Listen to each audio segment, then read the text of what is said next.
उत्तर प्रदेश की राजनीति हमेशा से देश भर में चर्चा का केंद्र बिंदु रही है, लेकिन इस बार जो तस्वीर उभर कर सामने आई है उसने पूरे राजनीतिक परिदृश्य को हिला दिया है। बीजेपी में प्रदेश अध्यक्ष की तलाश चल रही है।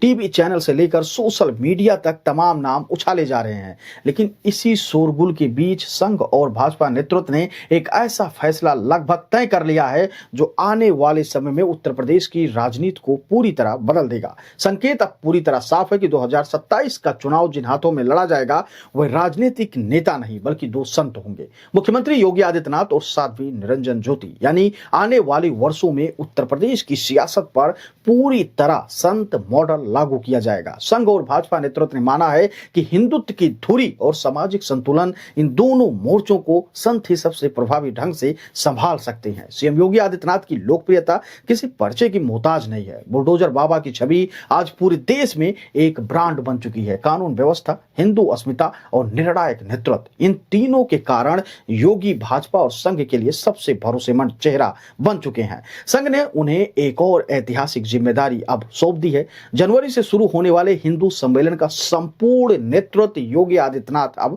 करेंगे। यह सम्मेलन हर जिले, हर कस्बे, हर गांव में आयोजित होगा, जिसमें हिंदू समाज को यह बताया जाएगा कि वर्षों पहले उनकी स्थिति क्या थी और आज योगी राज में क्या कुछ बदल गया है। इस पूरे अभियान का चेहरा स्वयं योगी होंगे। यानी आने वाले महीनों में योगी आदित्यनाथ जमीन पर पहले से ज्यादा सक्रिय दिखाई देंगे। उनका संदेश जनता तक सीधे पहुंचाया जाएगा। हिंदुत्व सिर्फ चुनावी मुद्दा नहीं बल्कि शासन की आत्मा है। लेकिन असली बदलाव केवल इतना ही नहीं है। संघ और भाजपा नेतृत्व ने एक और संत को आगे बढ़ा दिया है, साध्वी निरंजन ज्योति। दलित समाज से आने वाली साध्वी निरंजन ज्योति ने 21 वर्ष की उम्र में संन्यास लिया था और कई वर्षों तक विश्व हिंदू परिषद, दुर्गा वाहिनी और आरएसएस में महत्वपूर्ण भूमिकाओं में काम किया। वो सादगी, त्याग और हिंदू राष्ट्रवाद की मजबूत आवाज मानी जाती हैं। भाजपा में वर्षों से सक्रिय इस महिला नेता को अब उत्तर प्रदेश की राजनीति में बड़ा चेहरा बनाया जा रहा है।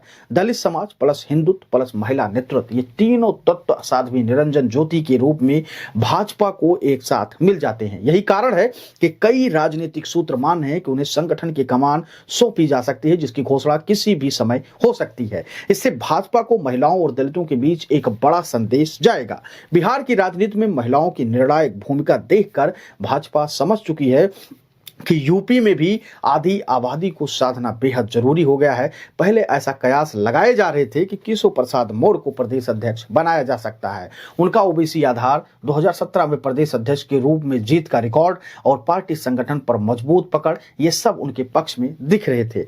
लेकिन योगी आदित्यनाथ यह बिल्कुल नहीं चाहते थे कि सरकार और संगठन के बीच कोई टकराव हो या पावर सेंटर बने। दिल्ली भी इस बात को समझ चुका है कि योगी की लोकप्रियता इतनी ज्यादा है इस वक्त कि उनके खिलाफ किसी और चेहरे को खड़ा करना राजनीतिक जोखिम हो सकता है। बीते दिनों सीएम आवास पर हुई बैठक में भी सब कुछ साफ कर दिया गया था। संघ के वरिष्ठ नेताओं से लेकर केशव प्रसाद मौर्य, ब्रजेश पाठक तक सभी योगी आदित्यनाथ के साथ एक ही टेबल पर बैठे थे। यह मीटिंग इस बात का संकेत थी कि योगी को दरकिनार कर कोई निर्णय लेना संभव नहीं है।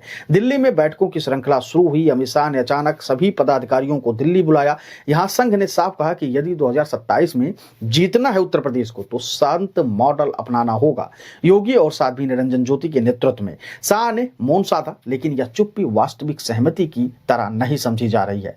संत मॉडल का संदेश यह है कि जब राज्य की बागडोर संतों के हाथ में होती है तब शासन राम राज्य की अवधारणा की ओर बढ़ता है। यही संदेश भाजपा आने वाले महीनों में सशक्त रूप से देने जा रही है। यह केवल चुनावी रणनीति नहीं बल्कि विचारधारा आधारित दीर्घकालिक राजनीतिक ढांचा है। इस पूरी रणनीति से विपक्ष की परेशानी बढ़ गई है। अखिलेश यादव को अब दलित, महिला और हिंदू तीनों मोर्चों पर चुनौती का सामना करना पड़ेगा। बसपा लगातार कमजोर हो रही है। कांग्रेस अब भी संगठन की लड़ाई में उलझी हुई है। भाजपा ने 2027 के लिए जो रास्ता चुना है वह विपक्ष की जमीन और संकल्प दोनों को चुनौती देता है। अंत में बात बिल्कुल स्पष्ट है कि उत्तर प्रदेश का भविष्य संत नेतृत्व की राह पर आगे बढ़ रहा है। योगी आदित्यनाथ जनता के बीच हिंदुत्व के चेहरे के रूप में पहुंचेंगे और साध्वी निरंजन ज्योति भाजपा संगठन में सामाजिक संतुलन और दलित प्रतिनिधित्व का नया आयाम जोड़ेंगी। 2027 का चुनाव अब सिर्फ राजनीतिक मुकाबला नहीं बल्कि विचारधारा और शासन मॉडल का निर्णायक संघर्ष बनने की ओर लगातार अग्रसर है। कहा ऐसा भी जा रहा है कि केशव को अमित शाह चाहते हैं। अगर यूपी का प्रदेश अध्यक्ष न बनाया जाए तो उनको राष्ट्रीय अध्यक्ष बनाकर ये बड़ी जिम्मेदारी दी जाए। लगातार उथल पुथल का सिलसिला जारी है। कई सारे न्यूज़ चैनल, तमाम चैनल ऐसे दावे कर रहे हैं कि कभी इनको बता रहे हैं, उनको बता रहे हैं, लेकिन जो अंदर की खबर है वो साध्वी निरंजन ज्योति ही बीजेपी की अगली प्रदेश अध्यक्ष बनने की रेस में सबसे आगे दिखाई दे रही है। हाल ही में उन्होंने जेपी नड्डा से मुलाकात किया है, जो तस्वीरें इस वक्त सोशल मीडिया पर वायरल हो रही हैं। साध्वी निरंजन ज्योति एक ऐसी महिला है जो भगवाधारी है, जिनके शब्दों में वो चुभन होती है, वो बातें होती हैं जो हिंदुत्व के एकदम पक्ष में बोलती हैं, समर्थन करती हैं और चाहती हैं कि हिंदू राष्ट्र बने देश। इसीलिए लगातार ऐसे दावे किए जा रहे हैं कि अब यूपी की बागडोर दो हाथों में होगा। एक तो होंगे फ्रंट पर योगी आदित्यनाथ, दूसरा होंगे साध्वी निरंजन ज्योति। अब आप अपनी राय हमको जरूर दीजिएगा और बताइएगा कि संघ का यह फैसला आपको कैसा लगा और योगी की बढ़ती लोकप्रियता से आप कितना खुश हैं, आप उसकी लोकप्रियता को कैसे देखते हैं। आपकी राय बेहद महत्वपूर्ण होती है और शाह जो केसो को राष्ट्रीय अध्यक्ष बनाना चाहते हैं उसको लेकर भी आप अपनी राय हमको जरूर दीजिएगा, क्योंकि आपकी राय बेहद महत्वपूर्ण होती है। धन्यवाद।